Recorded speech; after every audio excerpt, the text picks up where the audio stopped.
The topic is principles of treatment.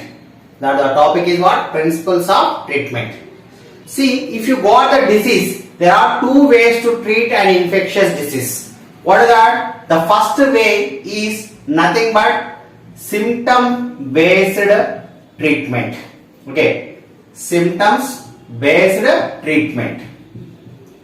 And the second method is to kill the microbes. Okay, kills what? Microbes which are causing that disease. Symptoms based treatment means, for example, Nana, you got a fever or loose motions like that. At that time, what will happen? You take the medications. Here you take the medicines which will be relief, which will give the what, relief from that symptoms. The fever will be slowed down by keeping one or two, by having the one or two tablets or syrups or something. That symptoms will be come down, but totally the disease will be not eliminated from our body, and that is called as what? Symptoms based treatment. But symptoms based treatment is a temporary relief, but permanently we have to remove the disease from our body. Means we have to kill the microbes which is responsible for the disease.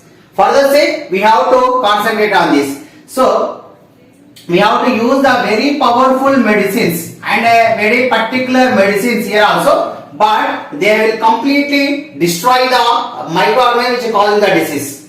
Here we have the, in the last class also, last video we see, for bacterial disease we use antibacterial drugs, antibiotics. For virus we use antiviral drugs. For fungi we use antifungal drugs. For protozoans we use the antiprotozoanic drugs. So like that, different types of microorganisms will use the different types of medicines to cure that diseases. Why? What is the reason? Especially, see, different bacteria have certain type of life process, whereas the virus will have the different types of life process. Protozoans will have the different types of life process. Among all these microorganisms, the viral diseases are so much dangerous, and preparation of drugs, that means medicines against the viral disease, also very harder. Okay, preparation of antiviral drugs. Drugs means here nothing but what? Medicines. Is very harder. Okay, the preparation of antiviral drugs is very much harder when compared to compared to antibodies. Why? What is the reason? These virus, when it enters in the host means it may be animal or human being and etc. What will happen? These virus will be take the that is a control over the host cells. It controls what, that is a host cell by all its life process. When it is controlled, then host cell will get damaging by this virus. So simply, if for example, if virus enters in our body, okay, in our body, what will be there? Actually, our genetic material is DNA, and this is a human being, our host. You take virus. This is a virus. Virus genetic material is what? RNA. When this virus enters into this cell, when the virus enters into the host cell, for example, you think that it is our human being cells. So they totally destroy this DNA. They eat away this DNA and they'll transcript. Transcript means they change the DNA into what? Its RNA will be injected into the cell. Now this cell is totally under the control of this virus. So this is the reason to get preparation of drugs against the virus is very, very hard. First thing. And the second thing is that virus will be always ever changing. Its forms are not constant like bacteria or protozoans. The forms of this virus is always changing. So that is the reason the preparation of medicine is somewhat tougher or harder when compared to other medicine like antibiotics or antiprotozoan drugs. Okay, Nana? But even though this much is a very control harder, now we have the medicines. Okay, now we have the medicines for what? Disease like AIDS, which is also a viral disease. Okay, viral, very dangerous viral disease once upon a time. But now we got the very potent medicines to control the AIDS also. You know that in AIDS, the total immunity system will decrease, and when the immunity is in the AIDS, what will happen? The immunity power will be decreased. As the immunity power is decreases, then automatically what will happen?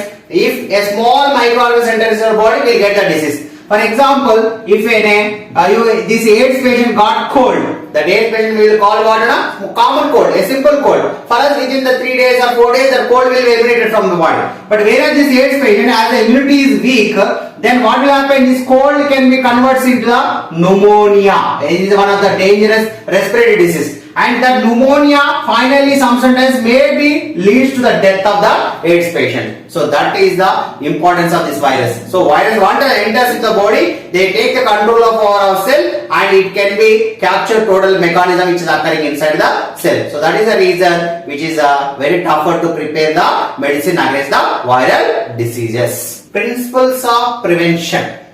See how you can prevent the disease. There is a great saying in English also, that is prevention is better than cure. Is better than cure. So before attacking of the disease, if you prevent the disease, that is very better.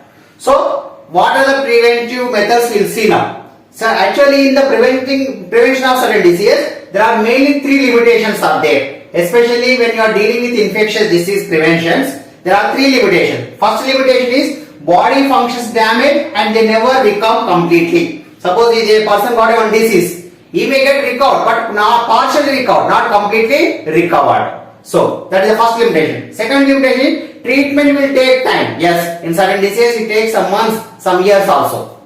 And infected person become a source of infection and spreading to the others. Best example in corona, that is a pandemic time, the corona patients are only becoming a that is source of spreading for other healthy people also. So these are three limitations. So that is the reason we have to get the preventive ways. Okay, to control this all should not be happen means we have to have the preventive ways. What are the preventive ways? The first way is called general ways and second way is called as a specific way. The general ways are what? Preventing to the exposure. Before getting of the disease only, so the exposing to the disease only, we have to prevent that. How the diseases are getting? Mainly by the waterborne diseases, airborne diseases. How can you control the airborne disease? For example, you take if any person is suffering from cold or cough, if the student is sitting in an overcrowded classroom, then automatically when he sneezes or coughs, that this disease will spread through the virus will spread through this air and to the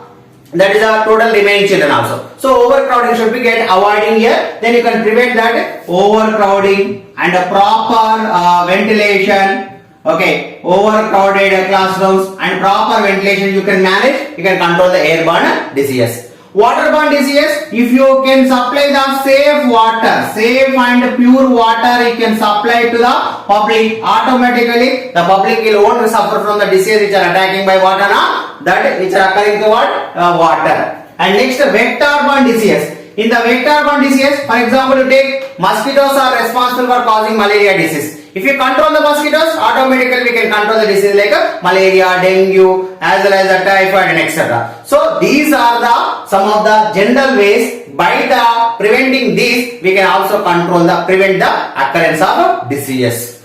Next, you take specific way, that is immunity system.